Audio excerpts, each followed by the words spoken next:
For about 10 years now, technologists have been talking about 3D bioprinting.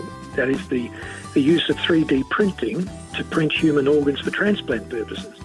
Basically, it's similar to a 3D printer today that builds things layer on layer out of extruded plastic, except that it uses cellular material to build organic things. And scientists in the US just a few weeks ago figured out a way to create human eye tissue using patient stem cells and 3D printing, and that could lead to a breakthrough in treating a whole range of eye diseases, including age-related macular degeneration, which is a big problem in this country. Essentially, you'd be using the patient's own stem cells, which can take on the form of any cell in the body, and using 3D printer to extrude the overall form. Now, one of the problems with that, as we print these organs, is that they tend to collapse under their own weight.